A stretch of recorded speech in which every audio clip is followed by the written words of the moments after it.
All right, very good. So I'm starting the recording here. All right, very good. So to start with, I'm going to go ahead and direct you to our CASAS website. Let me go ahead and switch screens. Let me know if you guys see the CASAS website now. Yes. Very good. All right, so as you know, this is www.casas.org. It does not direct you to the website if you do not enter the W. So www.casas.org. From the top menu, we're going to click on Training and Support. Then from the side menu, we're going to click on TOPSpro Enterprise Help. Now, this training is going to be specific to TOPSpro, but do note that there is a section over here that addresses eTest Online Help as well. There'll be some future trainings that we'll be doing for eTest, but as of right now, this will focus on TE. If you have any eTest questions, you can go ahead and place those questions, and if we have the time, we can go ahead and address them. But I want to stay focused with TE for now. And obviously, if we don't have the time, you can always send me an email and you can address those questions. We can have a one-on-one, appointment if you like to, and I can connect to your computer just like you're seeing my computer. I can take a look and look at your computer, and it's like we're sitting right next to each other. Okay. So on the side menu, we're going to click on TOPSpro Enterprise Help. And here is the series of documents we have. We are specifically going to focus on class, student, and teacher information this time. So here we have, many documents. So one that we're going to be addressing is to creating, how to create students, how to create classes, import, export, and so forth. I know that some of your agencies use the import export system, so you rarely create classes or students, but just to cater for the entire group, we're going to address both, approaches. So, how to add, student, how to create classes, merging documents, and so forth. And again, we're going to be going from, one place to the other, but essentially this is your area where you can refer back and look at these documents and see any of these information. Any questions so far? I'll take that as a no. Very good. All right, so let's go ahead and switch to TE. So I'm gonna go ahead and minimize my screen. All right, so as you know, TE is installed on your computer. In order to install TE, and you can install it on any computer, you don't have to be at work, as many of you might have find out already, you can do it from home. You can do it on your own computer. What are the requirements? You will need a Windows-based computer with Windows 10. Windows 10 is your latest operating system. So it only works on Windows. And if you are obviously using eTest, on the other hand, that's a web-based application, then, you can test, under a iPad, under a Chromebook, or a PC. But for TE, that's your data managing application, that is installed in TE only. Okay, so just to recap, we have two sides of the application. TE is for data managing and is for testing. Okay. And Janice, please feel free to interrupt me if there are any questions in between. I will do that. All right, thank you very much. All right, so to install TE, we can go ahead and go to the eTest website. So as you might know, there's different URLs for eTest depending on where are you located in the country. We have a California, we have a global server which address any other states. We have Miami, we have Washington, and so forth. Those are your servers that have been assigned to certain populations that create most of the activities on our server. So the programmers have decided to divide this server just to alleviate some of the traffic that is created during testing. But we're gonna go ahead and click on the eTest website this time. Everybody sees my screen for the eTest website? See kind of the blanks. There it is. Okay, very good, very good. Thank you. All right, so if you notice, again, you might say, well, I thought we were gonna address the TE, Oscar. Sure, yes. But in order for one to install TE, the eTest website will be the place to go to. On the upper left-hand corner, you would see the Install TE Client button. Yes, you would go ahead and log in as eTest if you want, but test on the upper right. And then obviously you would have to have your credentials as a proctor coordinator. Those credentials are given by your data manager upon the completion of the trainings. But for the sake of installing TE, Windows 10 PC, you are to click on Install TE Client. This is a one-time process. Once you click on that button, you don't have to click on that again because it's installed on your computer. All right, so this is where you are to install TE. Let me go ahead and minimize my screen now. And once it's installed, you should see the icon TE with the T and the red E. So I'm gonna go ahead and click on TE over here. For the sake of this training, we're gonna be using our Rolling Hills server. So as I said, there are different servers that have been assigned by our programmers. One of the servers is your Rolling Hills server. This is your simulation database. You're welcome to connect to this simulation database, and I'll provide with the credentials right now from your computer, at home for the purpose of a training. This server is very good because everything that is entered, it's reset overnight. So feel free to, add, delete, create, import, export, whatever you need to, because that is reset overnight. There is no harm. All right. It's always a good way of testing, before you switch to your own data. It's always good to try it on, the simulation database. Once you know how it works, once you see what it does, then you can go ahead and safely, do it with your own database. So for Rolling Hills, once you have TE open, notice that the system presents you with the login screen. Under server, we are to choose Rolling Hills. Your default agency ID will be 4908, 4908. Administrator, that the user will be administrator. If there are multiple users logging in, we basically have administrator 0 to administrator 50. It is always recommended for each one to use their own login so that it alleviates the traffic that can be created under that specific server.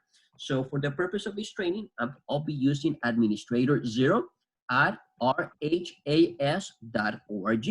RHAS stands for Rolling Hills Adult School. Okay, and the password will be admin. And by the way, it's not, it's all lowercase, admin, all lowercase. All right, everybody with me?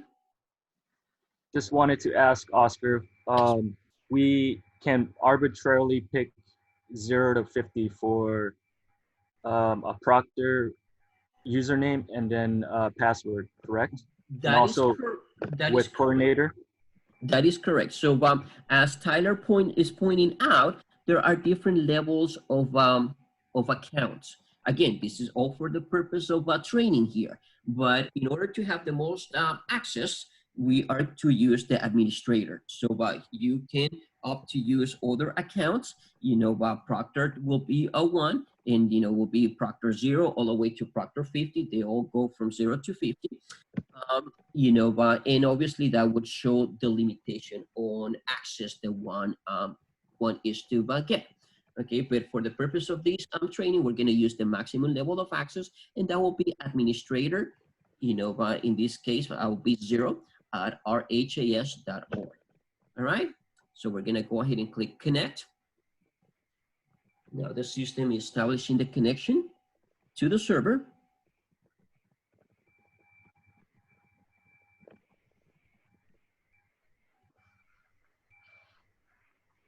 All right, very good. So how do you know when you're logged in? It's because you see this white screen with the upper menu. All right, so we're gonna go ahead and do a quick review of this menu. Everybody with me?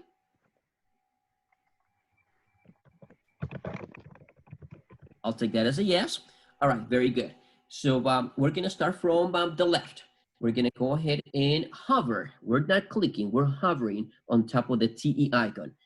Many times when you are to call tech support, or if one of your colleagues ask what is our agency ID, a lot of people forget or do not know the agency ID. This is a quick trick over here. If I am to hover on top of the TE icon, it tells me what server I'm connected to. So I'm connected to the Rolling Hills simulation server, and my agency is 4908. So whenever you're asked to, that's all you can do. You can just go ahead and hover on top of the TE icon, and that would give you your agency ID.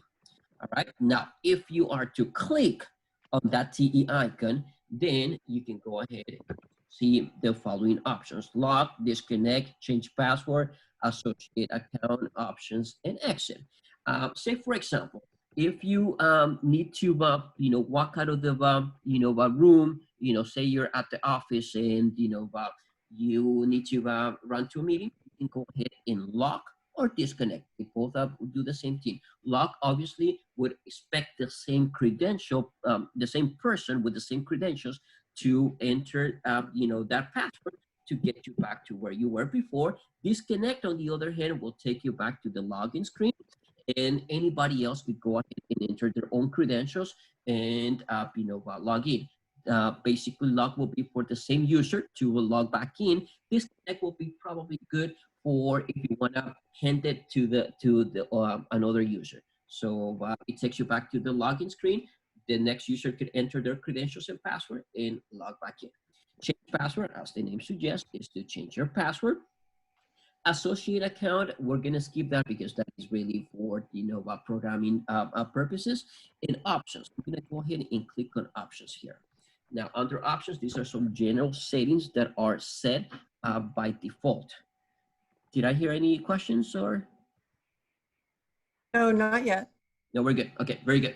All right, so, say for example, on start, many of you log in onto TE and notice that you are presented with this, warning sign. Your WTUs are, less than 500, but it's just, this warning is just basically a note that has been entered by the programmers to keep the user aware of their WTU consumption. What are WTUs? WTU stands for Web Test Units. Web Test Units. This is basically for e-test. Every time the user, the agency is to test, a WTU is deducted. So this is a, account. This is a count of WTU units that are, saved onto your application, and every time you test, one is deducted. So, and this is good to keep track so that you always, make a new purchase of WTUs before you run out of, WTUs. The system, by the way, will never stop you from testing, just to let you know. It will never stop you from testing, but you will get a call eventually from CASAS saying you are, on the negative with WTUs. So it's always better to purchase those WTUs before you hit zero. Do know that our orders department does require 5 days working days. I believe it's three working days. I'm sorry, 3 working days, and that's just for the processing itself. Then it gets carried to other departments. So in general, you're looking at about 5 working day time period before those WTUs can be used. So just keep that in mind. All right. So that is your WTU. Now, if your agency is very small and 500 WTUs is way too big, you don't use that many WTUs, you can always reduce this number by clicking on this 500 and put it perhaps to 100. I think 100, I think 50 is actually the lowest one can do. But I'm gonna go ahead and leave it at 500 for now. Now, for the edit view tab over here, this is how your names of for your students are gonna be displayed. Okay, so you can go ahead and use, or you can use uppercases, or you can do unchanged. So obviously unchanged will be good for those names with two capitals, or so forth, then the system will go ahead and take everything as it is. Otherwise, the system will go ahead and only allow, a uppercase for the first letter of the name. All right. So moving to listers, there's other options in lister. Again, all these are default, and it's recommended for you to leave it as it is. So it's best to leave it with the current options. Let me go ahead and scan over here to reports. Those are your options for reports, and then imports. This is very important. Many of you, let's see. Many of you are aware of the usage of hours, importing hours through your third-party system, and many of you are using accumulated hours. This will be one a good beneficial option over here. We only third-party system export accumulated attendance hours. So this anything that is to be imported onto TE, it will be taken as accumulated as well as when it's exported. So let's check on export as well. Okay, very good. Identifying. All right. So everything it's best to just leave it as default. There's additional options here, but again, it's best to leave everything as default.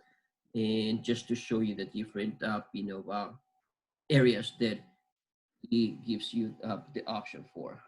So let me go ahead and close this for now. Any questions so far? No. Perhaps if anyone hasn't muted their microphone, if you could just go down to the corner there where it shows the little picture of the microphone. If you're not speaking, to go ahead and mute that, and maybe it'll reduce a little bit of that feedback that I'm hearing at least. Thank you. Thank you. Thank you. Okay, so very good. So let me go ahead and close this now. And now we're gonna go ahead and do a quick overview on the top menus. So starting from view. So under view, you have dashboard, shortcuts, small, normal, medium, and large. So dashboard, that will be, we're gonna skip that because that will be more of an advanced section. Shortcut is, if you would like to, the system will go ahead and save a shortcut when you install. But a lot of the times, the person that installs TE, perhaps your IT person, it's not the same person that is to use TE each and every time. TE will go ahead and take that first account that is entered and will remember that. But if that account that was entered is not the user that uses the computer most of the time, then you can go ahead and click on that shortcut button, and we'll have that shortcut addressed to the current user, the user that uses TE on this computer most of the time. Small, normal, medium, and large. That is to basically change the size of the font. This works for your lister, for your reports, for everything that is displayed under TE. One thing to keep in mind is that the larger the font is that means the less real estate you have on your screen. So a lot of the times you're gonna see sections of your report, lister, or whatever it's showing on your screen going to the more button. And I'll do a reference of what I mean with the more button. More button is basically a button that has been assigned by the programmers. Whatever doesn't fit under your screen would go to the more button, and that's where you'll find those options. And that is because there is not enough space on the screen to display all available options. So we're gonna go ahead and switch it back to normal. Then we're gonna move to the organization menu. Now, can anybody tell me what is the difference? And I know some of you are at the beginning level. Can anybody tell me what is the difference between organization and records?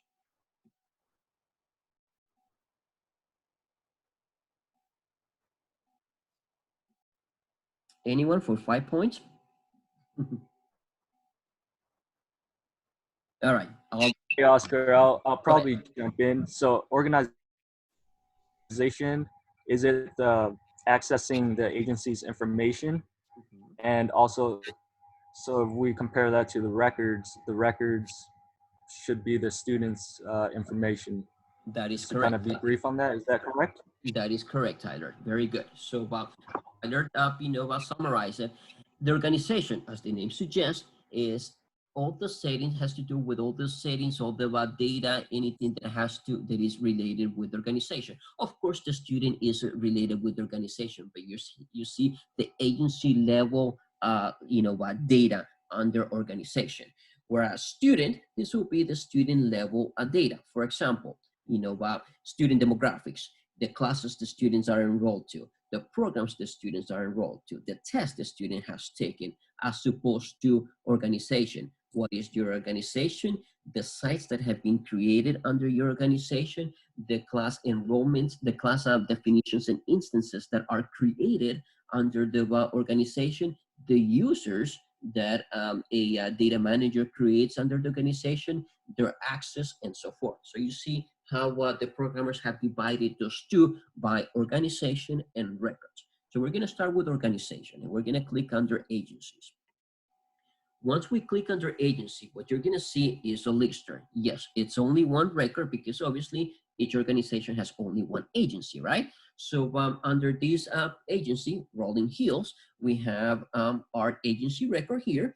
You see that the format is kind of like your, worksheet, for Excel, where you have rows and you have columns.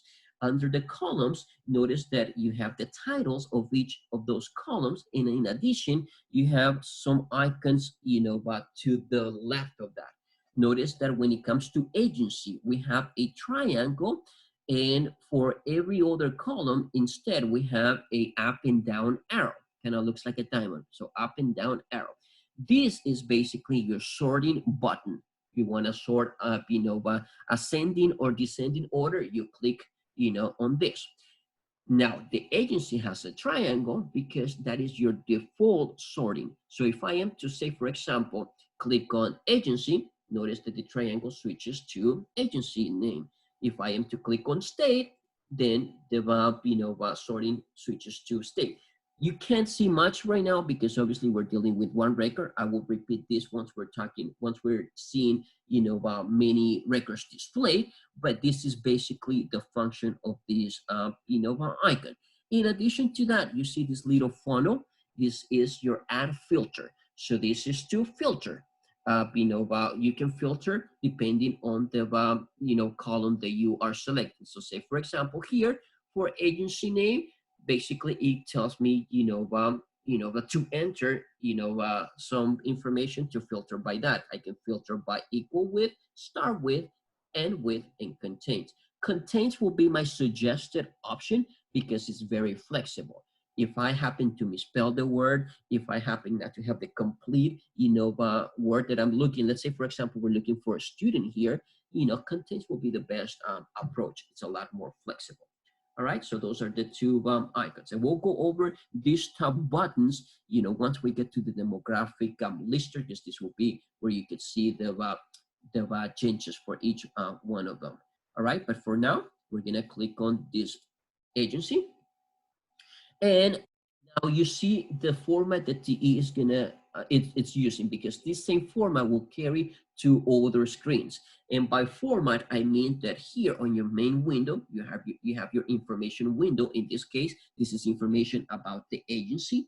And, under the agency, you have the agency ID, your CASAS license number, your vendor code, your agency name, the fundings that are added to your agency. Many times, agencies forget to add funding from year to year. That is added by the agency itself. And I'll show you where to add those, from year to year.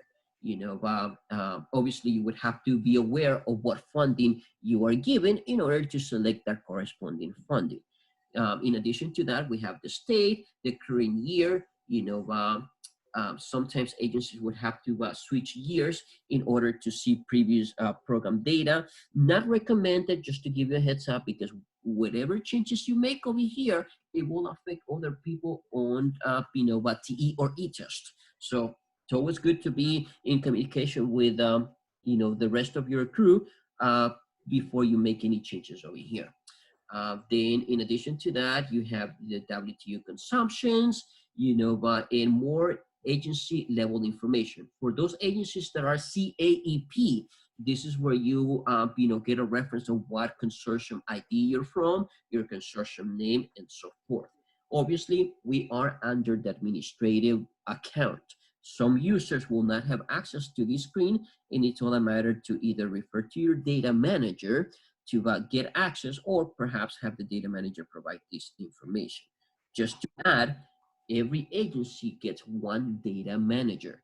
There's only one data manager, and this is the person that is in charge of the data with TE. If anything happens with TE, who is CASAS gonna contact that data manager? Because that's ultimately the person that is responsible. Now, in return, the data manager can create TE admins, which is the account that we're using right now. TE admins have almost as high as the data manager. Obviously, the TE admin cannot edit the data manager account, whereas the data manager can edit the TE admins. That's one limitation there. Also, the creation of sites that is reserved to the data manager. But ultimately, your data manager is the one that determines what level of access you are to get as a user. Any questions so far? Very good. Question, Oscar. Yes, please. Is appointing a data manager a one-time deal to, let's say, the data manager of that agency, or is this something that we can always change with, moving, people moving around, Right. and people becoming a new data manager? Very good question, Tyler. Thank you. Yes. So as you can expect, people change positions, people go in, to different departments and out and so forth. So yes, CASAS will ask you to set a data manager, and that's not set to stone. You can always switch it to, another person in the future. This is not something that is recommended to be done,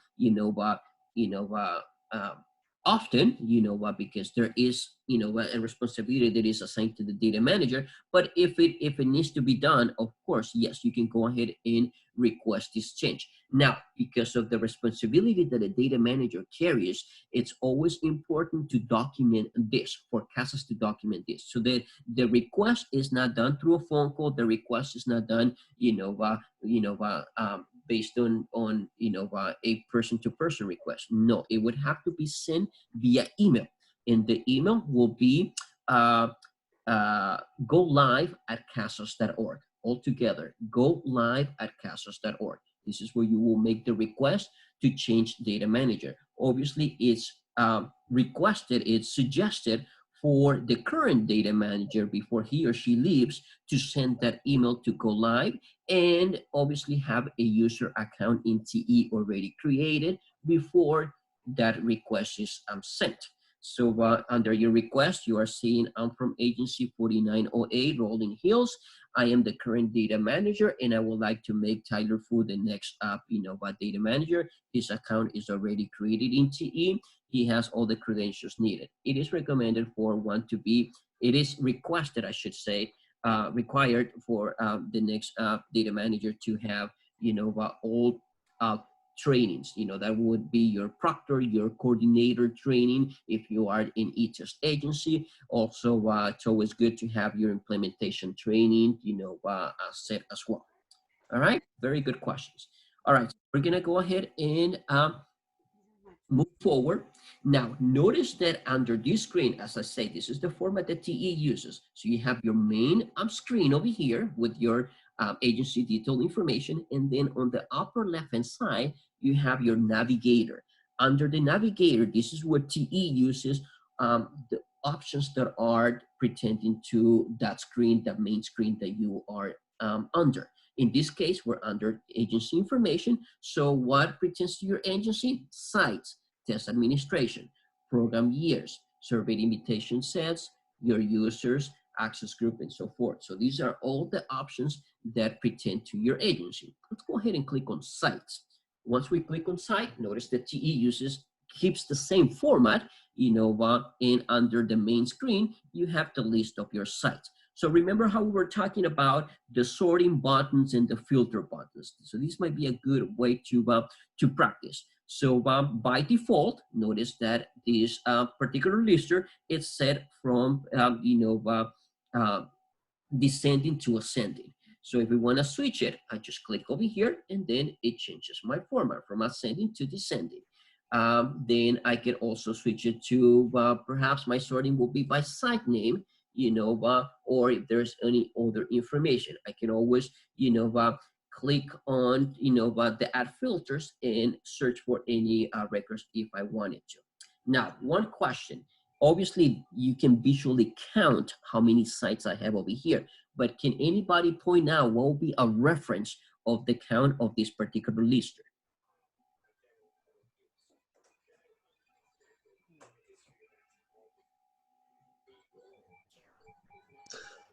Up towards the top right, that says 1 of 8. So presumably there's 8 sites. Very good, Chris. Thank you. Thank you. That is correct. And of course, it's easy to visually, count those 8 records in this feature. It's more helpful when you have hundreds and hundreds of records, such as your demographic lister, but yes, this will be your overall, count. And, one thing to mention is that if your screen, remember how we talked about the settings being large. If I am to switch it to large, notice how the space is much limited. My count, depending on the settings of my screen and the size of my screen, might disappear out of that screen. If that is the case, where you find this count will be under the More button. Okay, so just keep that in mind. The More button will be the place that it will be assigned to in the event that, your screen is too small to display all the options. But that's a very good answer. Thank you. So again, these are your sites. And in addition to that, you have program years. These are all the years that that the system has recorded for your agency and so forth. Okay, so notice that you have your funding, sources here for those WIO agencies. All right, so moving along, we're gonna go ahead and close these tabs. Notice that the system uses, a series of tabs as I'm traveling from one section to the other. How do I get back? It's just a matter of clicking on that previous tab, and that takes me to my previous step. At one point, you can only imagine that, it would create so many tabs that it would, fill your screen. So if this is the case, notice I'm clicking on the site level now, and the system creates a new tab. Then if you have too many screens and you don't have anything to save, one good button to use is this. On the upper right-hand corner, you have pages. You can click on pages and then you click close all pages. This wipes, closes all my screens that are available. Obviously, if there will be something pending, something that is, in the midst of being edited, the system will ask me, would you like to save this record before closing? All right, so in this case, we're not. So that's your organization menu. We're gonna move to records now. So remember, organization has to do with your agency, whereas records has to do with your students. So on the records menu, we're gonna go to record students demographics, record students demographics. So as I point out previously, most of you or many of you are using a third-party system, and you bring those records through your third-party system. So there's no need of creating, a demographic record. From time to time, perhaps if there's one, student, you probably edit those, students more than you are creating the students. But if you would like to see all your student demographics that have been entered in the system, you would go to records, students, demographics, record students demographics. So once again, the system uses this format of a lister, which looks just like your Excel worksheet, where you have the columns and you have the rows. For this particular lister, we have, which is your demographic, you have site, student ID, name, birthday, gender, ethnicity, race, and native language. You might not need all this information. You might need some other information instead. Let's say, for example, some third-party system use the last name first, first name last format instead of what is displayed over here. We can always right-click on the column and choose hide full name, and then that column disappears. I can right click, and when I right click, I can right click anywhere along the top bar. This will be my title bar, we call it. And I'm gonna click on the empty space over here. Notice when I click on the empty space, and that is right clicking, by the way, I have a series of other options that I can select. I'm gonna go ahead and select show first name, and then right click one more time and show last name. Now I have my data displayed separately by first name and last name. The advantage of this is that I can either sort by last name or sort by first name, as opposed to what I had before, where the name was combined and the sorting will be set by by first name only. Not only that, I can also go ahead and filter for by a certain name. Let's say, for example, I see Louis over here. So I'm gonna go ahead and enter Louis and say, let's just choose contains and say it okay. So now the system's gonna give me every possible Louis that is under my database. Not only that, but I can further filter. Let's say, while we're looking for gender, I'm gonna go ahead and click over here. Notice what happens when I click on the filter for gender. It's different from the filter from first name. So for first name, obviously the system was giving me the capability of entering an actual name because that's what the feature requires. But for gender, there is no such need. I would have to select either, a male, female, or non-binary, which by the way, now is an option. So I'm gonna go ahead and select male and I'm gonna click OK. So now the system further filters, those who are gendered male.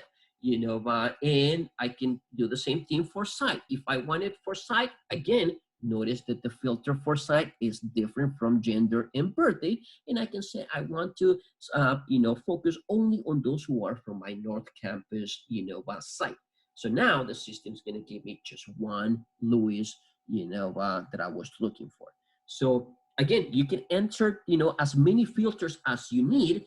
And just to also point out, you can also sort as many times as you need. So let me go ahead and clear those filters. I'm going to clear those filters by clicking on the X to remove them. And now I'm back to my demographic lister. So notice that my student ID column is the one that is set by default because that has the orange triangle. But if I want to, secondly, sort by, let's say, gender, I'm going to press and hold my shift key and click on this, up and down arrow under gender. Notice what happens. Now I have triangle 1 and triangle 2.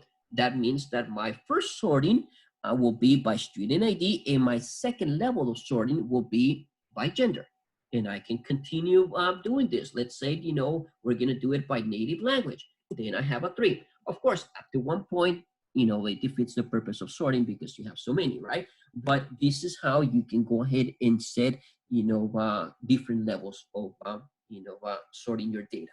So I'm gonna go ahead and just click on each one, and then all my sortings disappear. I'm gonna go ahead and set it back to student ID, and there it is. Any questions so far? Oscar, you're doing great. You've gone through a couple of the questions that were in the chat about having nested sorts and filters. And as of now, there's no additional questions. Very well. Thank you, Janice. All right. So now we have a list of the students over here. Can anybody tell me how many students we have on the lister, please?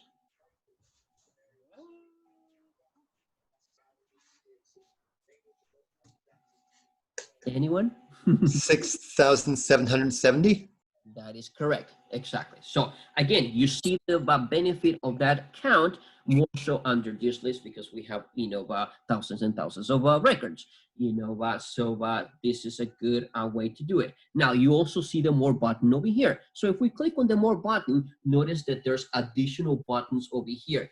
Again, there's not enough space to display all my buttons. So this is where the system will put any buttons available. If I am to, just to show you, if I am to click on the view button and switch to large, notice that I will get even more options under my more button, including my count. So keep in mind that all depending on the settings of your screen, you would have to use the more button to access the remaining options. All right, so let me go ahead and switch to normal back again.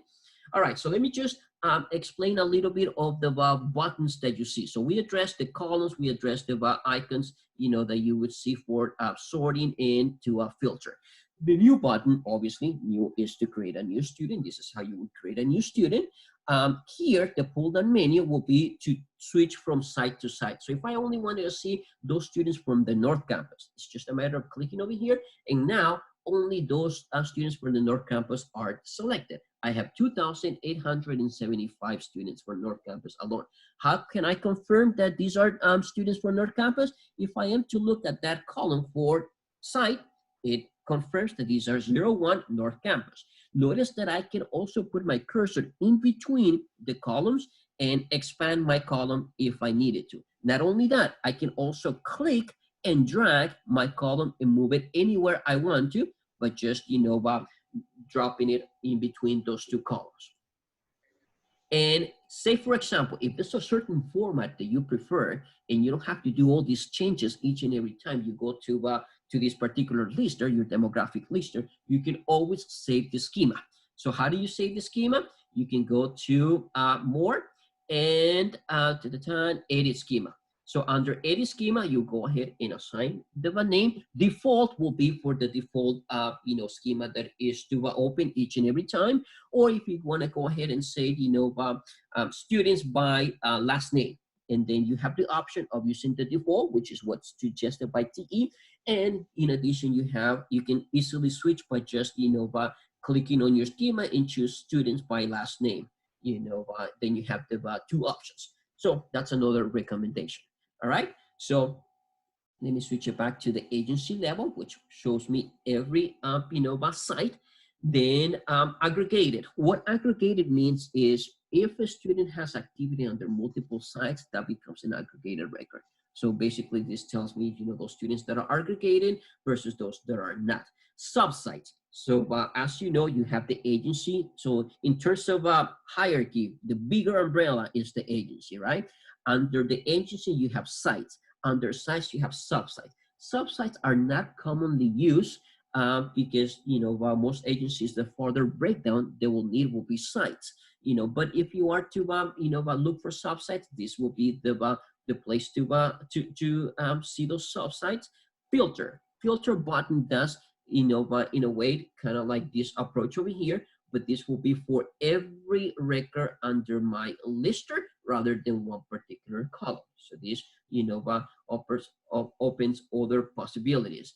This, you know, could be further edited, you know, and you can get very detailed. If I click on my plus sign over here, I can add, I can get very, very detailed, you know, with the ands or, you know, I want, you know, students for the current program year and, you know, active on the previous program year or so forth, you know, so you can definitely get very detailed with that. In addition, there's some, you know, default filters that are offered by TE as well.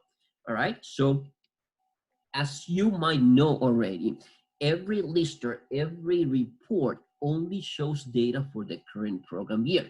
Your current program year goes from 7/1/2019 to 6/30/2020. That is your time window. That is your default for every report, for every lister. If you are for a student that is outside of that program year, you will go ahead and remove this option, and then it will look at every, you know, program year. Not only that, every student you see displayed under this demographic lister, it's because it has activity in the current program year. What do I mean with activity? Let's say, for example, a test. A test has a date, right? So that is activity in the current program year. A class enrollment, a program enrollment, you know, hours, all those records contain a date. If that date reflects the current program year, then the system will go ahead and, you know, display the record over here. Can anybody tell me if creating a demographic record, you know, contains a date and therefore creates activity under the current program year? That's a yes or no question. Please, could you say it again, Oscar? So if creating a demographic record will create activity in the current program year. If I am to click on the new button over here, let me just give you the visual over here. So I'm gonna click on the new button. Do you see any reference of a date under this new student information window?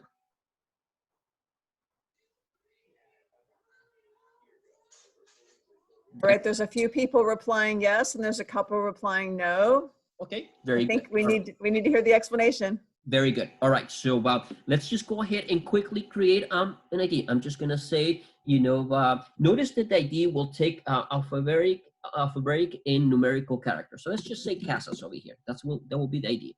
CASAS, and this will be me over here, Oscar Peña. Okay, very good. So I'm just gonna enter the basic information, and I'm gonna go ahead and save. Of course, the record cannot be saved under the agency. It has to be saved under the site level. That's important. So we're gonna go ahead and save. All right, so now that I saved this record, okay, everybody saw me creating this record. You see it on the screen. Notice that there was no date entered, correct? But should I expect to see this record under this lister, yes or no? No. Exactly. The answer will be no. Why? Because there was no date. There is no activity created for the student yet because there is no date marked for the current program year. So you might ask, well, Oscar, how do I access that record if I cannot even find it under my demographic lister? That's a very good question. So this is when your filter will come in place. So without changing any filter, just for the purpose of testing here, I'm gonna go ahead and filter for CASAS. I'm gonna change this to contains. Okay, so I'm gonna click OK, and boom, there's nothing, right? So it's deceiving because you just created that record. And as a matter of fact, if I go back to new record and I enter CASAS, the system will tell me this ID is already taken. So it's confusing, yes. So what I need to do is click on the filter button and remove the current year option and click OK. And now I see my record CASAS. You know why? Because the student does not have any activity as of yet. If the next step obviously will be to enter a program enrollment, a class enrollment, a test, hours, and so forth. All those records contain a date. Once I enter any of those records, the system will go ahead and include that record under my rest of the list. That is just the default, that the system uses to create those records. So just keep that in mind. If you ever have to create a demographic record, this is what happens. All right. Any questions?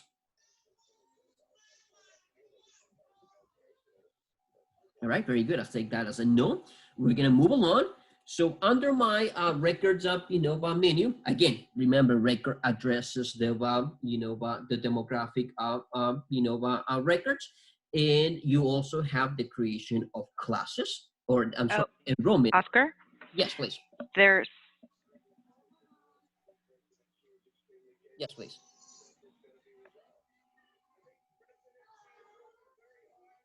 Hello?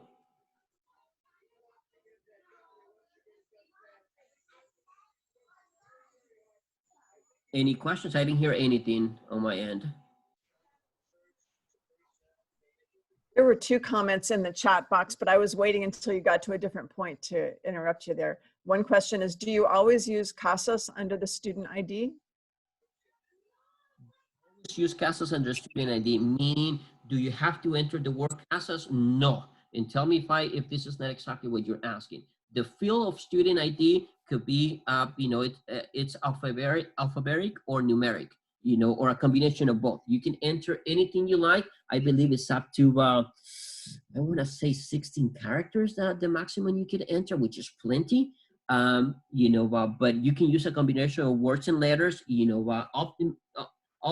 Ultimately, it is up to the agency what ID you enter. TE is not capable of creating IDs.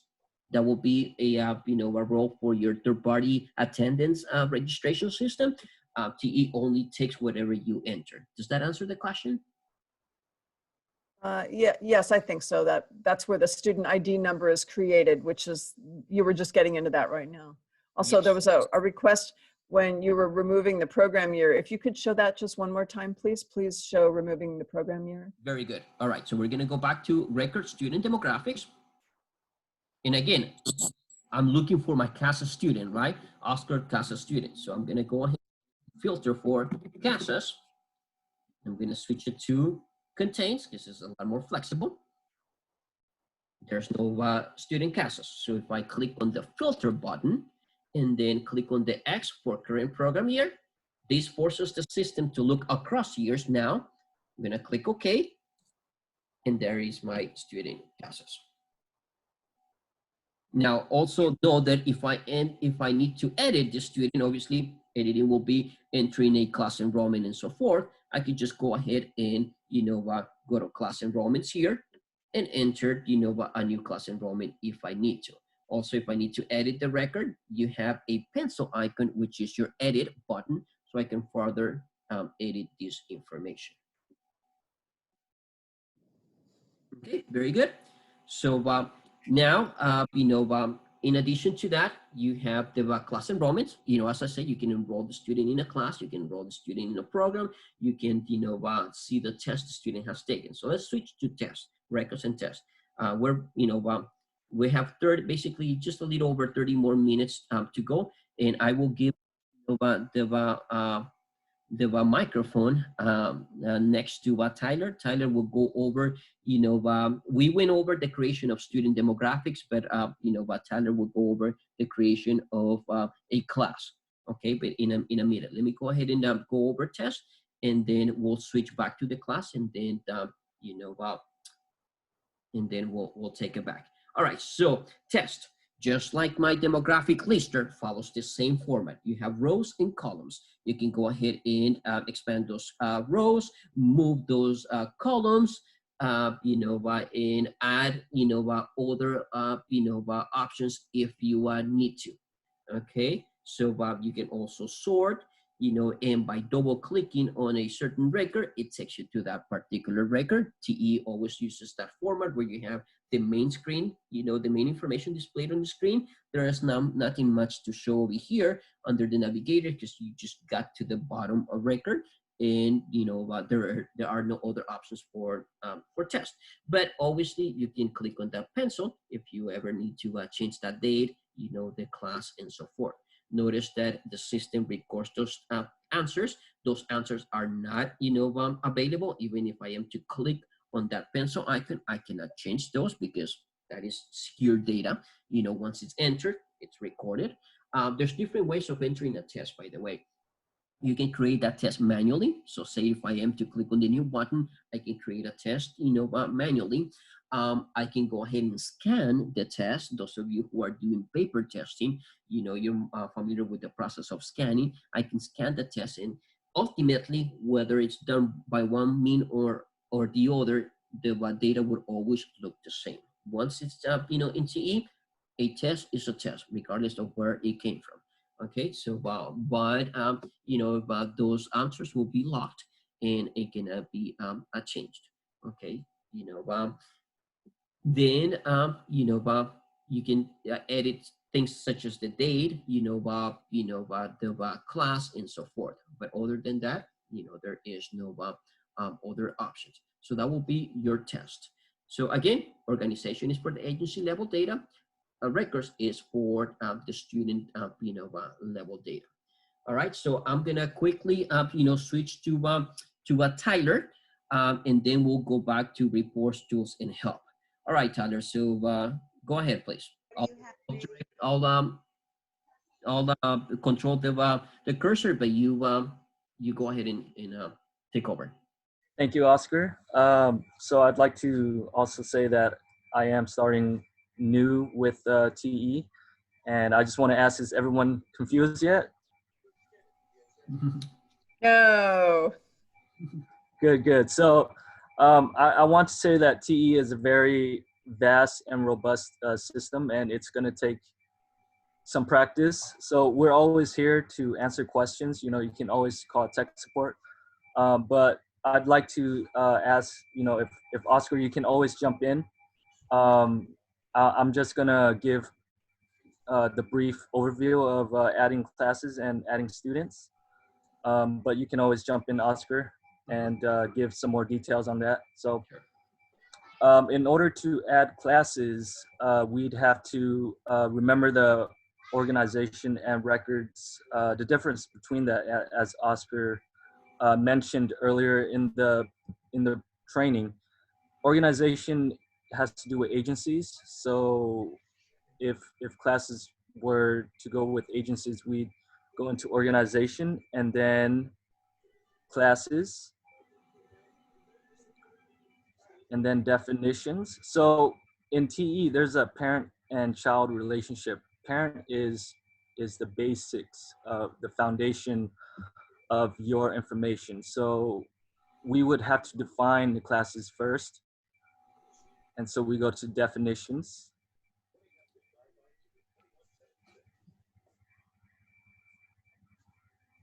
And the first thing we do would be to create a new class under the class definitions. So in the upper left-hand corner, we're gonna see new, and we're gonna create a new class. So a new tab opens up on the current tab to the right side up top.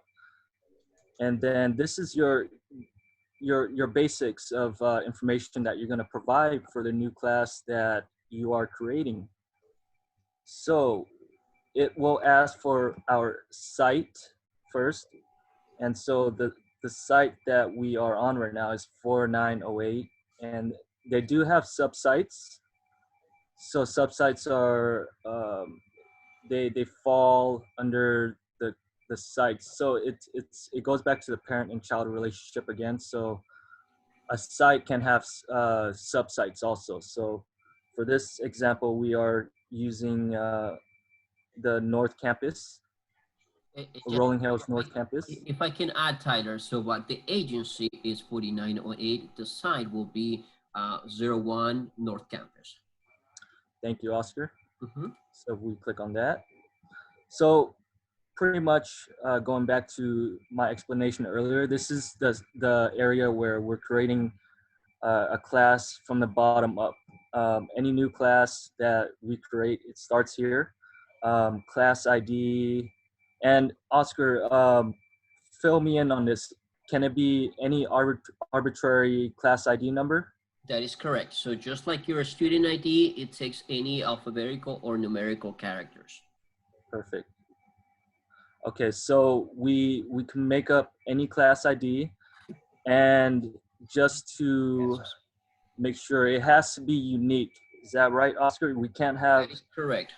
That is correct. Just like your student ID, it has to be a unique ID. So it's okay. To one record. Perfect. And on the right to that, we see extended ID. So extended ID is, it delineates if, let's say, we have a fall semester or a spring semester, we would kind of give an extra ID to from the class ID. Pause. So John, where did you find all my stuff? So that would be used in that purpose, to have different semesters, let's say, for and we want to use that extended ID to kind of delineate that.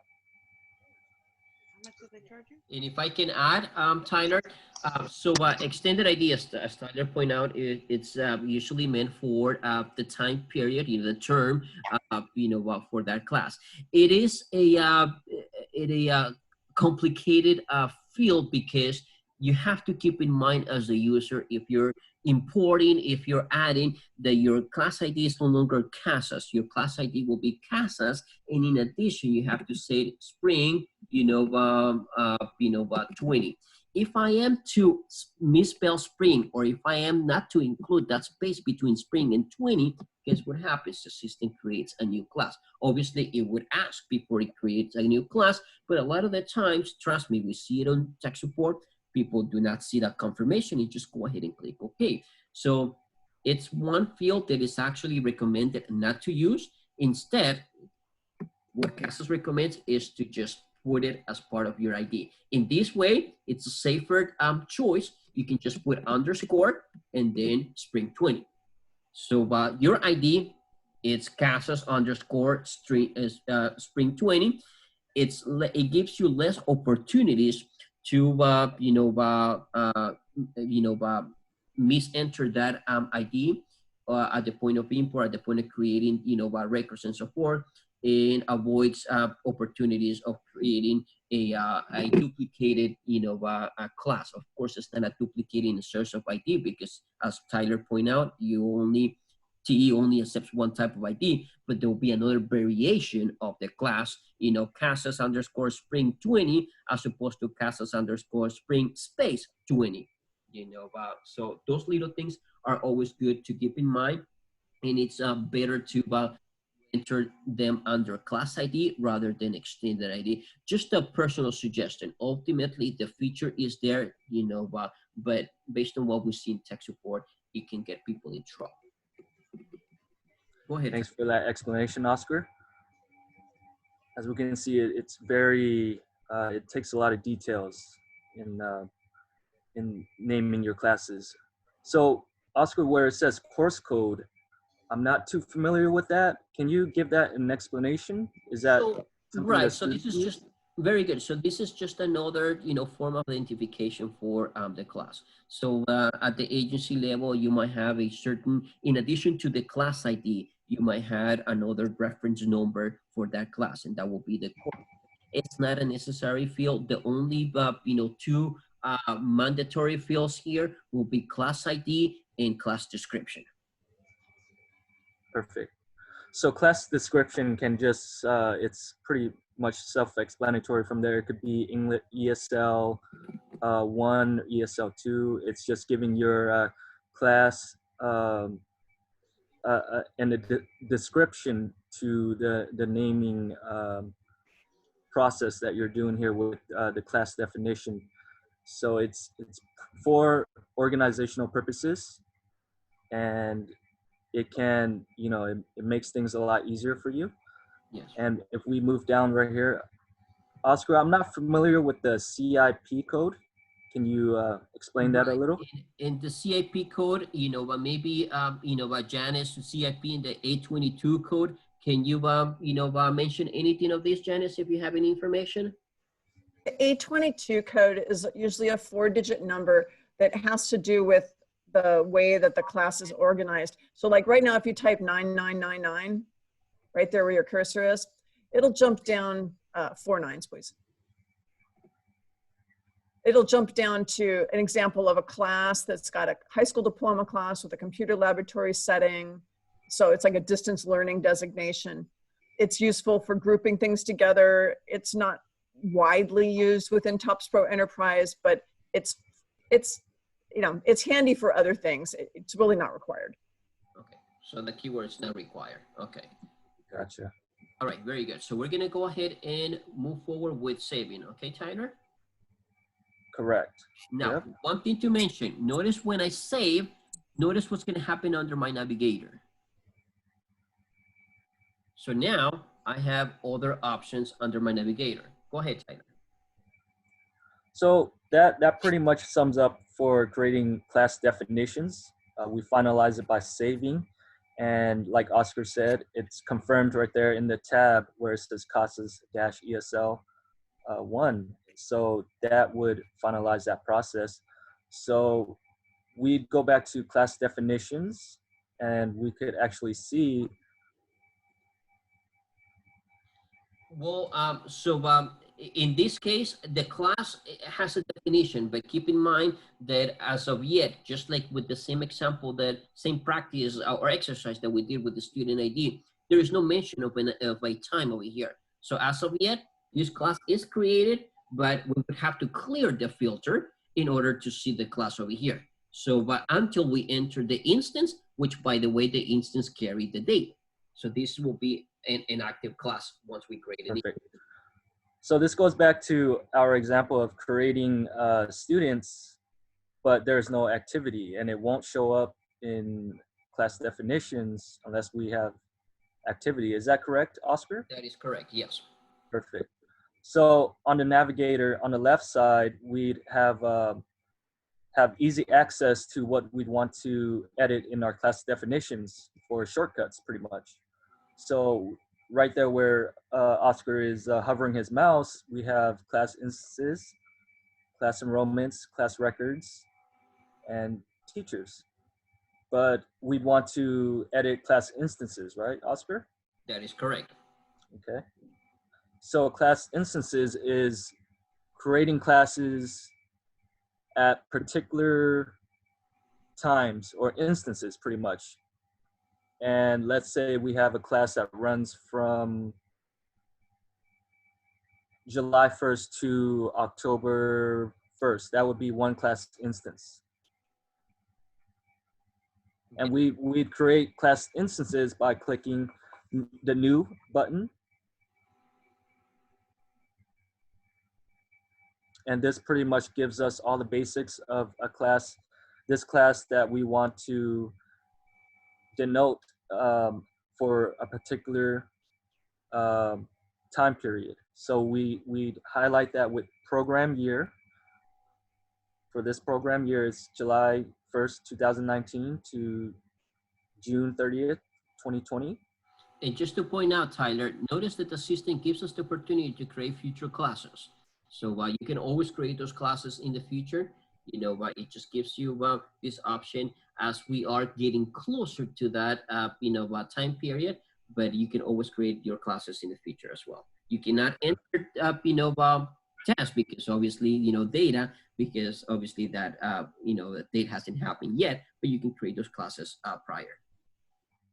Perfect. That's a neat little tool that I just found out. Thank you, Oscar. Mm-hmm. So right here, it's just the basic information. So Oscar, can you chime in? We don't have to have classes extended throughout the year. Can we stop a class, let's say, in the middle of the year, maybe like December 1st? Is that possible? That is correct. So by default, the system goes ahead and puts up, the dates, the beginning and the end of your program year. That is just for the system to, show the user that those, fields need to be populated. But obviously your classes don't run for the entire program year. They go by term. So you can ultimately, modify these dates, and say, let's just go ahead and say, this class started on January 8th, and it's gonna go ahead and say it up today, so April 15th. Okay. Perfect. So in essence, that creates that class instance from January 8th, 2019 to April 15th, 2020. So that it goes back to having that instance during that period. Mm-hmm. And we can specify what the instructional programs are, basic skills, ESL, citizenship, Try one, babe. special programs,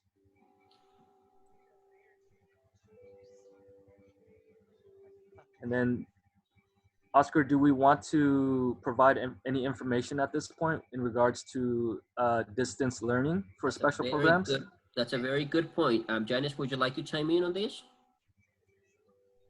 No, I'm stuck on another moment. I have to back out at this point. Maybe Laurel or Martha has a comment here.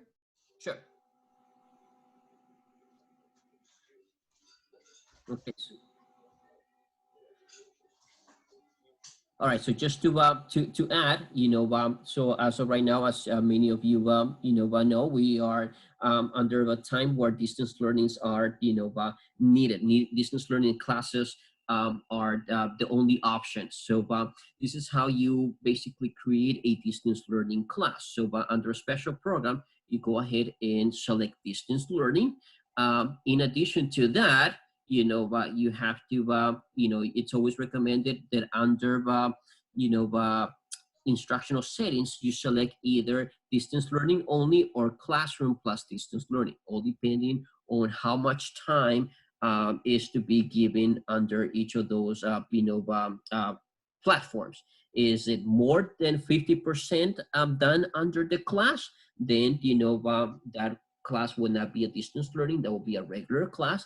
If more than 50% will be done online over a Zoom, meeting or so forth, then that class would, then cater for distance learning, but regardless, you are to select, the according the proper option here, and you are also, required to enter the total amount of, minutes for the class. It's recommended to enter the dates the class is being held, and how much, that the class is going to be collecting, learning attendance, distance learning attendance here, and also the distance learning duration in minutes. So all those fields are required. So again, but this is only for those distance learning. There is a separate session for that, that you can attend.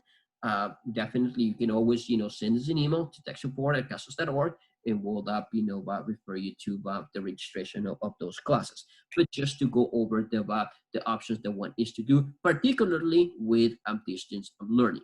Other than that, let's just go ahead and assume that this is. Oscar, I'm sorry. Yes, go ahead. I'm back. I apologize. So the button at the top, if you move your mouse up where it says special programs, where it says distance learning, that is where you mark if you are greater than 50%. And that's not across the program year. That's across this individual class instance that we're looking at. So the one we have here starts in January and it ends, in this example, in middle of April. So you're looking at the month of January, February, March, and half of April, right? So you calculate the number of weeks that that's going to represent. And if all of that learning time is going to be distance learning or greater than 50%, then you mark special programs, distance learning. That's all it is. It's just saying that the primary instruction mode for this class is distance learning.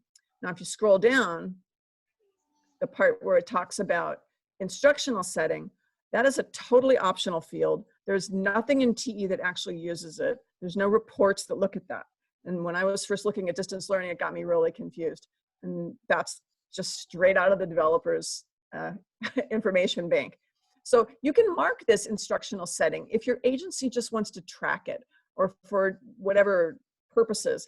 It's a field that gets exported, for example, out of like ASAP. They have this field built into their database. So fine, but it's not required. The field that's used for all the reporting, whether it's the NRS reports or the other calculations, is the one up above, which is special programs. So the question from Cheryl, how would we create new classes for distance learning now? That is covered in great detail. There's a webinar I did 2 weeks ago on April 2nd. I'm going to repeat it again tomorrow at 10 o'clock in the morning. That's through OTAN. And the bottom line is, if you're going to create a new class now, you would do exactly what Oscar is doing. You set the start date at whatever point you're going to start doing the instruction, and the end date. You mark distance learning because that's all we can do right now. And go ahead and fill out the bottom of it. And as far as, is it mandated? The mandate, which has been for years and still is today, and maybe agencies weren't aware of it before, but if the class is more than 50% distance learning, that box up at the top needs to be checked. And that's always been there. The mandate of creating a new class is not required. And that's what Jay Wright's presentation back on March 31st, and I think he's repeating it again next week on the 21st of April. He points out that you can just pick up where you left off. You can take the class that you're currently teaching, and let's say all of a sudden you hand your instructors a microphone and a Zoom account, and you tell them, carry on, keep doing what you're doing, same time, same station, just do it remotely. That's a little bit of a different trick. And so if you scroll down, Oscar, that's where we start talking about the difference for distance learning as far as attendance is concerned. And there's a really cool button that we added back in December, even before we knew there was going to be a horrible virus. It's called Collect Distance Learning Attendance Interface Setting. By default, it says not specified, but if Oscar clicks on that right now, I'm pointing at my screen, the answer, if you change that to yes, what that does is it changes the interface setting for when you're inputting attendance, and it gives you 2 lines so that you can input the distance learning minutes right in line with whatever else is going on. So, which is when we created it for HSD students mainly that are doing both. but now it's distance learning. And so if you set this to yes, and then you go down to the button in the box in the very bottom, distance learning duration in minutes, and you set the time there, it will preload the fields. So you just click fill, fill, fill, and the teacher can input the attendance very quickly that way. But I would definitely recommend going forward from today on out, if you're creating new classes, to set this right where Oscar's mouse is, set that to yes, so that you can put in the distance learning minutes directly into TE. Now, again, if you're using a student information system, like, you know, Banner or whatever, or ASAP, that data is going to go into ASAP differently, right? Because you're tracking how that data is being stored in that database, so that when it comes out of ASAP and it goes into TE, it goes into the right category. And ASAP had a big webinar last week. I think it was last Thursday. I don't know if it was recorded, but I sat in with Cindy Garcia and Kevin Ho, and they went into the very simple steps on how to set it up in ASAP within the course groups, so that the attendance is marked with, I think you use bulk attendance. Don't quote me on that. That's definitely their software. But you put the attendance in ASAP that way, and then when you do the export, it goes into TE properly. I would definitely check with ASAP technical support for more details on that. And then the other question, we do not have to change our classroom classes to DL unless they just started. Okay, this again, the calculation is you take the start date of the class and the end date of the class. And then somewhere in the middle, is when we shifted from normal brick and mortar classes to remote learning. And you just got to figure out if across the duration of the class, is it going to be more than 50% distance learning? If so, mark the box. Very well. Thank you, Janice. Thank you, Definitely. And as Janice mentioned, there will be a session that she's going to be doing tomorrow under the Alton website. And at the very end, I know we're just around the 11:30 time. That's we basically have 10 more minutes. I would show you quickly at the end the places where you can register under CASAS and under the Alton website for future trainings. Okay. So I'll just power through this, Oscar, Yes, for the sake of time. So did you want us to go over more in details on class instances over right now, or just transition? No, I think we're good. So we're just gonna go ahead and save. Go ahead, go ahead, Tyler. Finish. So after we enter all the information in, and we're gonna go to our friendly save button at the top. Okay, all right, so notice this message over here. The class instance start date cannot be set before the program year start date.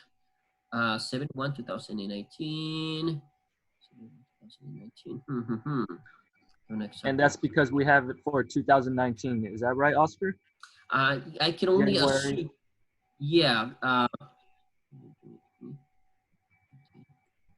Let's just switch it back to 7/1, just for the sake of 7/1/2019. There you go. Notice that whenever it has the red box, that it means that the system is already, foreseeing a conflict. So let's go ahead and try to say one more time. Okay, so it's probably asking. Yeah, so we said no over here, not specified probably. And I wonder if it awakens that field. Yeah. So this might be something that we have to report, because once you set this up, it's expecting for the system to enter, for the user to enter something over here. But carry on with this step over here. So this is where you create the class instance. Once you create the class instance, and I apologize for this right here, the system will then gives us the opportunity to create attendance. So let me just go ahead and quickly close this right here. Let me just quickly create one fast one here. So current program year, we're gonna say ESL, we're gonna say save. Notice when we click save, you have the opportunity to enter attendance for the student. Then class enrollments, class records and tests. So this is the additional data. So as you can see the breakdown, from the definition, then the options will be, once you create a definition, the options will be to create a class instance, to add a teacher, in class enrollments. Then once you create that class instance, the options are more detailed, student specific, perhaps attendance for the student, class enrollments for the student, class records for the students, and the actual tests. All right, any questions regarding this?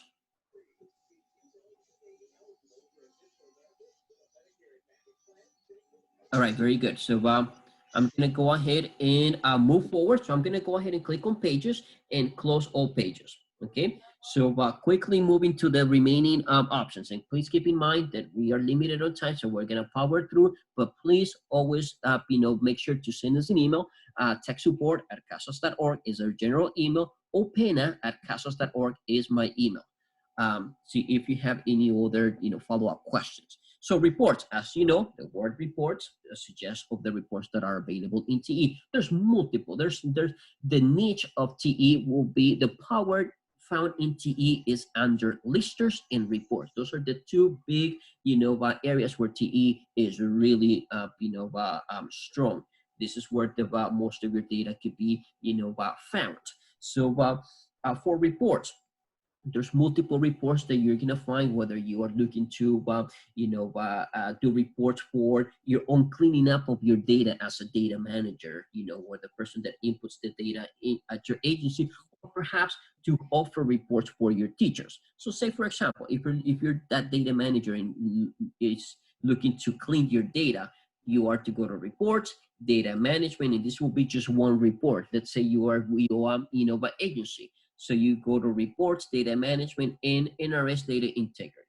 So there's multiple data integrities. Data integrities, we like to refer to this report as your inventory report, because this shows you everything you have as data and tells you whether some records are, being dropped for some reasons. So let's go ahead and quickly generate it over here and let's see what we get so we can offer you with the visual.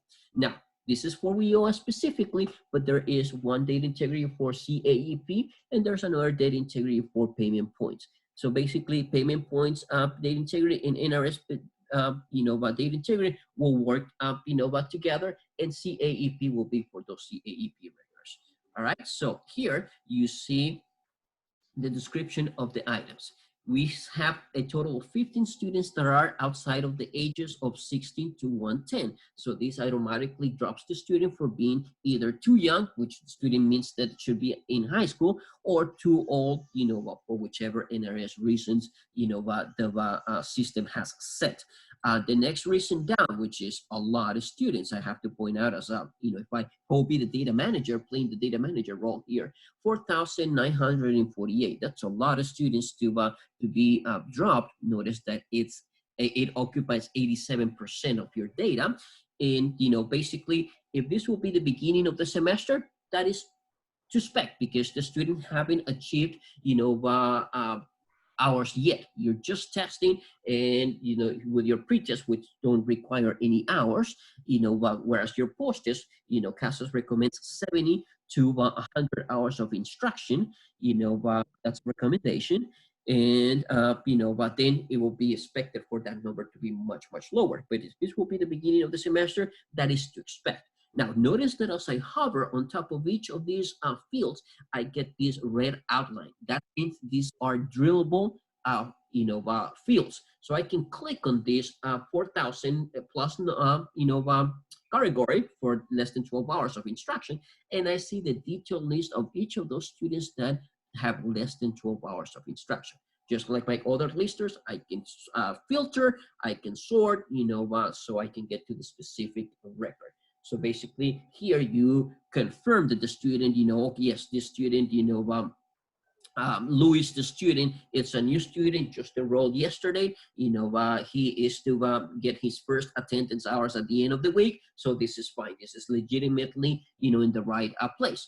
Or perhaps, Sasha, the student, she should have hours. Let's see what happens. Perhaps the teacher didn't enter the hours. No hours have been reported, and so forth. This will be more for your data managing application. Now, on the other hand, we're gonna look at some choices for teachers' reports. So teachers are gonna ask, I wanna see the responses of the students, your test response, that will be one. I wanna see the competency, performance, of your students. This will be another good report. I wanna see the skills profile of those students. Let's just go ahead and do this one right here to give you a quick visual. I'm gonna go ahead and click on generate, and I apologize, for powering through over here because we're running out of time. Let's just go ahead and see. This report will basically give you the different areas of the test, and it will give you the basically the performance of that student for that test. This is good for the teacher so that the teacher can reinforce on certain areas that the student is lacking, or perhaps, if the students across the class are doing good on, identifying signs, street signs, then that's probably something in the curriculum that doesn't need to be further covered, so it's always a good feedback for the teacher. So, but this is just one report, but there's multiple reports that, are available. Of course, too many pages, but that's good. That basically tells me that there's too many pages for the report to generate. Give me one second. I'm gonna go ahead and select one class over here. What I'm doing, what you see me doing on the screen now, is selecting one individual class so that I can focus on just those students. So basically I went to, my navigator. Once again, the navigator shows me the options of what I need to do. I click on class instances and selected only one class out of all. So you can generate that. So you notice over here, so where this does it student by student, because this is an individual skills profile. So here is for Raquel Garcia, and the student took a 084, date on 5/8/20. The scale score was 220. NRS level was 2, core level was B, and so forth. These are the areas, the number of answers that the student gave, and the translation on percentage for each of those areas. There are other reports that we have that goes question by question. This is more about the reading competency, but there's others that go question by question. It tells you whether it's correct, incorrect, and so forth. But again, because of the lack of time right now, please send us an email, and we definitely can address this on an individual basis. Now, just to wrap things up, we're gonna go ahead and go to the reports. Tools. So tools, this is for those who are scanning, for those who import from a third-party system. This was where you're gonna do your importing, and for help, this is where you have your, release notes. We just had a release, a new version released today. So if we are to click on release notes, the system will go ahead and give us the release notes that are for today. You see that today's date. These are the new features, the updated, any, bugs the system had that were fixed, and the update is right here. So just to give you that, obviously the best area that I suggest for you to go for, help will be to our, CASAS website, as I pointed out before. So just keep that in mind. This will be under the CASAS website. Let me quickly go back. So from the CASAS website, we went to training and support. From the side menu, we click on TOPSpro Enterprise Help. Notice that there's one for ETIS as well, but we're gonna click on TOPSpro Enterprise Help. And then, these are all the areas that you can do. What we cover is basically under the class, student, and teacher information. You see how to create classes, how to add students to classes, how to create, new students, and so forth. So I would strongly recommend to look at these, documents. Send us an email, hey, I need assistance. I saw this document for merging students, perhaps. I just need you to walk me through. Perfect. Just let us know, and we can definitely set up an appointment and do a one-by-one. One last thing to mention is our CASAS, registration, system for webinars and training. So from the CASAS website, you can click on in-person training and webinars. And here it takes you to our CASAS training, so registration page. So here you can go ahead and filter if you need to, or just look at all the sessions that we have. Say, for example, if you're looking more for TE, you can click under category and select TOPSpro Enterprise, and here are the sessions that are coming up. Let me click on filter. There you go. So here are the next sessions that are coming up. So there's another session just like this. It's going to be done by Martha tomorrow, Martha and Tyler. And then, next Thursday, there's going to be one more other session. And I believe that session will be done by Laurel and Tyler. So, but ultimately, whatever wasn't covered over here, hopefully it could be covered under any of those sessions, so feel free to go back to this website. Feel free to ask us any questions, how to take it to these pages, and we can definitely assist you. One last thing will be the OTAN website. So OTAN.us. So as Janice mentioned, you were using the OTAN website as well to do a lot of our trainings. So one thing I came to, if you are to click on under the California Adult Education Training Calendar here, it takes you to the upcoming trainings. So you see that the training, Janice is going to be doing tomorrow, right here. I suppose it's this right here. Yes. So recording distance learning in TOPSpro, that is scheduled for tomorrow at 10 a.m. So I strongly recommend you to enroll into this training. This is all about distance learning in TOPSpro, but it will get in detail of what we just, did for, those class instances and definitions and what caters to distance learning versus conventional classroom time. All right, so having said that, I'm sorry, I went over 4 minutes. Let me switch back to my handy dandy, Word document here. Again, this is our email for our general email for the tech support, and this is my email over here, opena@casas. Please feel free to send us any email, and we can assist you. We're open, just as regularly Monday through Friday from 6 in the morning Pacific time to 5 in the afternoon. Okay, thank you guys. Hey, Oscar, it's Janice. Please, if you could, in the chat box, if you have the URL handy for the materials, if you had any PowerPoints that kind of parallel what you went through, the examples and the demonstration today in the CASAS training area, if you have something like that and you could share that in the chat box. I'm sorry, I put you on the spot. I didn't warn you I was going to ask that. It just occurred to me that the best thing I can tell you is, let me go ahead and take you back to the that and put that, put that link to training support, because we went to different places and there's not one document that covers everything. I'm gonna go ahead and put this link over here, okay? So this link will take you to the multiple documents we have, again, you're always welcome to let us know. And let me go ahead and paste it over here. All right, there you go. So that will be the location. There's multiple training documents there. I would suggest you to navigate from one to the other. And if you have any specific questions, again, please feel free to send us an email, and we can address those individual questions. Oscar, where are you planning to post the recording? Hour and a half. Is it going to go up as a YouTube video and then send an email to the attendees to let them know that it's there? That's a very good question, Janice. I would have to see. You might have to figure that out. In the past, it's been recorded. I know it's going to be a big file. I don't know how we're going to be. I think YouTube will be probably the best scenario. I would have to check with Jay how he does. How have you with your sessions? Yep. Yeah. So, we'll work with that. Yeah. Okay, yeah, good. So that will we'll be have to let you know. coming. Yes. Yes.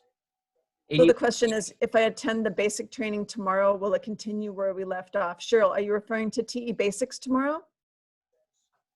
You can go ahead and unmute if you wish. Yeah. I was thinking about enrolling for the one tomorrow.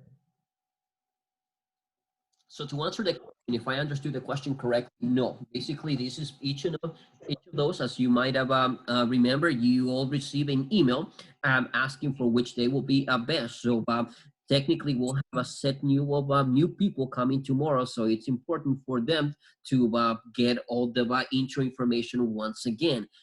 But it is a limited time, and there's a a possibility that Martha will not be able to cover everything as well. So this is why we strongly recommend for you guys to follow up to us to the group and send those individual questions.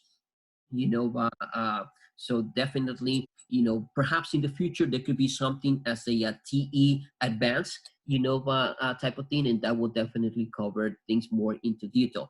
Two last questions that Janice asked me to do.